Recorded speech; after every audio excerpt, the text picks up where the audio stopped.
folks, and welcome to the Horror Corner.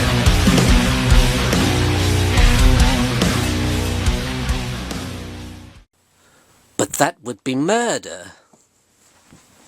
You ought to be used to that by now. Good evening, folks, and welcome to the Horror Corner. I'm your host, Sean Patrick Gershon. This week we're doing another movie review. This is Frankenstein Must Be Destroyed. Released in 1969, produced by Hammer Films, and of course starring the great Peter Cushing. And the film is directed by Terence Fisher, who directed so many of the classic Hammer horror films. So yes, this is the 5th entry in Hammer's Frankenstein series. And the film also stars Veronica Carlson, Freddie Jones, and Simon Ward, respectively. So yes, by this time, the Baron Frankenstein is a really bad dude. He's basically a serial killer at this point. He's just straight up murdering people in the name of his experiments. And that's what happens at the beginning of this film. We see him take out a fellow doctor and decapitate him and take him off to the lab. But a thief breaks into his laboratory and kind of discovers everything that's going on. You know, he's got these bodies frozen in ice and this crazy stuff going on, you know. Body parts all over the place.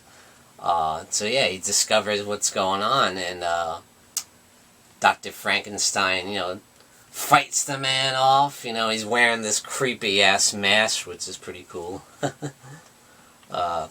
Yeah, so the guy manages to escape Frankenstein and, you know, reports it to the police, what he found. You know, he discovered a decapitated head of a missing doctor in town, you know. And, you know, Dr. Frankenstein at this point has been presumed dead. So he's going by an anonymous name, an alias. And he ends up going to this kind of boarding house, which is run by Anna Spengler, the beautiful, the gorgeous Veronica Carlson. And it just so happens that her fiancé, Dr. Carl Holst, works at the local sanitarium.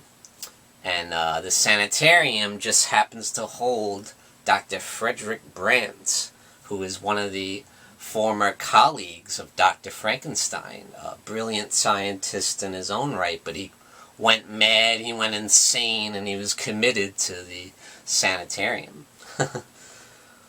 So, when Frankenstein discovers this, he decides to blackmail Anna and her husband. And how does he do that? Because he finds out that Dr. Carl Holst has been stealing drugs from the asylum and selling them off in order to, you know, to support Anna's mother, who is very sick and she needs the medication and stuff, you know.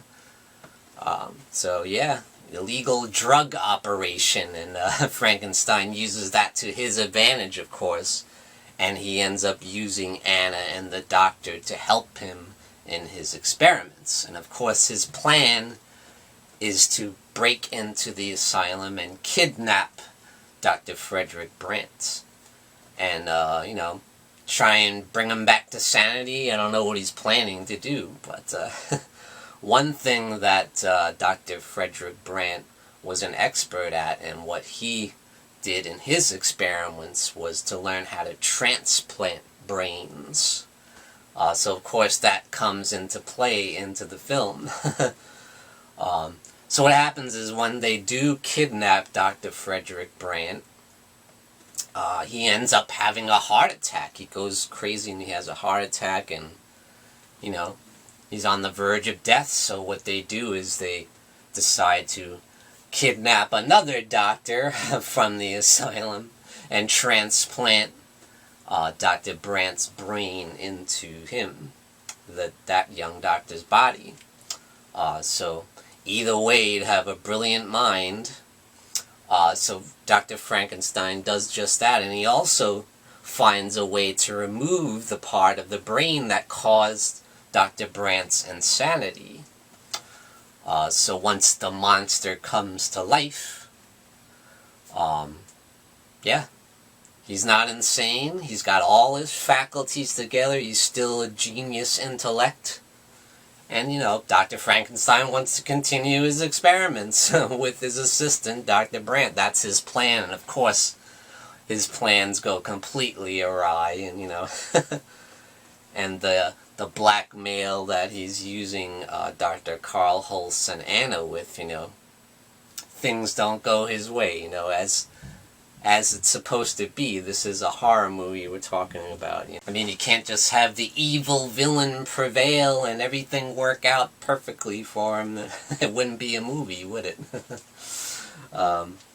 Yeah, so what happens is, Dr. Carl Holst and Anna, they try and break free. They try and break away from Dr. Frankenstein. At the same time, the monster awakens, the monster rises.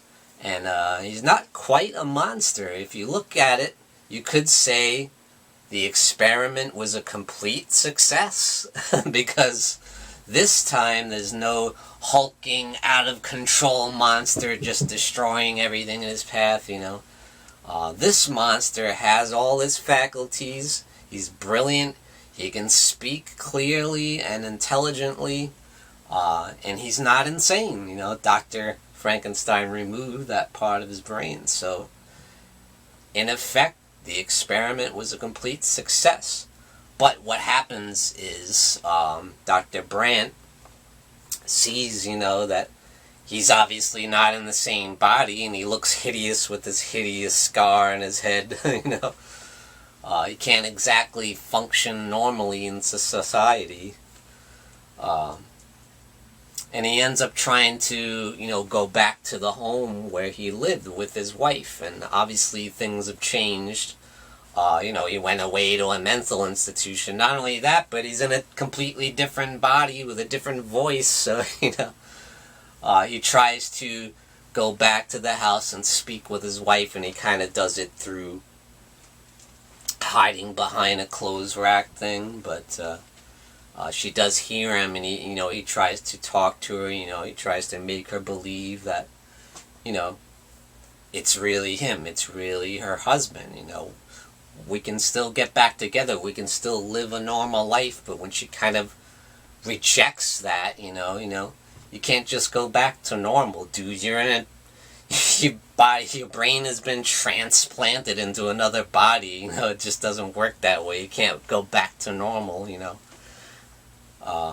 So things don't work out for him, and he gets pissed off, and he wants to go back and get revenge on Dr. Frankenstein, and all hell breaks loose, and we have this huge fiery climax in the classic Hammer horror style. So yeah, I would highly recommend this film. I think it is one of the best in the Frankenstein series from Hammer. I think it's very interesting, and yeah, there is a little bit of comic relief in the form of the inspector, played by Thorley Walters, and his assistant. They bring kind of a goofy Sherlock Holmes kind of vibe, Not as goofy as, say, the cops in Halloween 5 or Last House on the Left. Nothing like that. They are competent inspectors. But they're just a little goofy in the portrayal. But it brings in some much-needed humor into the film, because it's a very serious, intense, suspenseful film, And with another brilliant performance, of course, by the great Peter Cushing. He's just at his best here, as he always is. You never see a bad Peter Cushing performance. The guy is always 110% committed to the role, and that's why I love him. That's why he's one of my favorite actors of all time. And what a great cast. You got the beautiful Veronica Carlson, has an excellent performance here. And yeah, great supporting cast, but Freddie Jones is excellent here. Simon Ward is excellent here in one of his first roles. Yeah, just an excellent supporting cast. And I will say there's one thing about Peter Cushing in this film, is he's the most evil that he's ever been in this series, and that he's ever been in a movie that I can think of, really. He's just straight up evil. He even rapes Anna in the movie.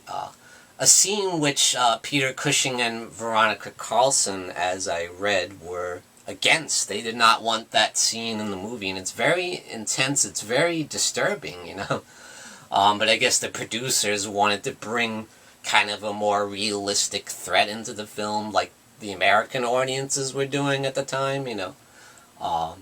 So they thought that's kind of what the American audiences would want to see, some more realistic style threats instead of that old school British horror feel that they're always doing, you know, with monsters and stuff, you know.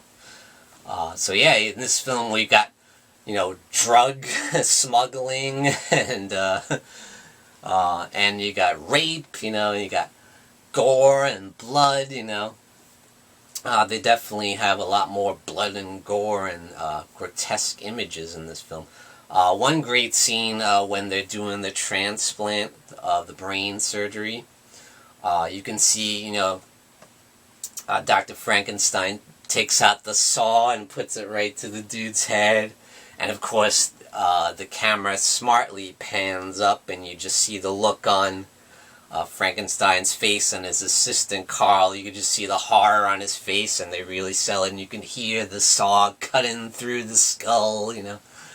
Great stuff, and it's a nice cheap effect too. You don't have to show all the blood and gore, but you feel it, you can hear it, and the look on the face of the actors really sells it, you know.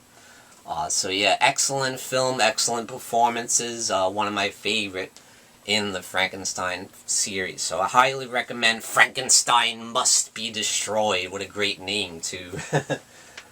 So yes, definitely run and grab Frankenstein Must Be Destroyed. You have to add this to your collection, especially if you're a Hammer fan. You probably already do. So I give Frankenstein Must Be Destroyed 2 devil horns way up, and thank you for joining me, Sean Patrick Urshan, in the Horror Corner. Tune in and stay scared.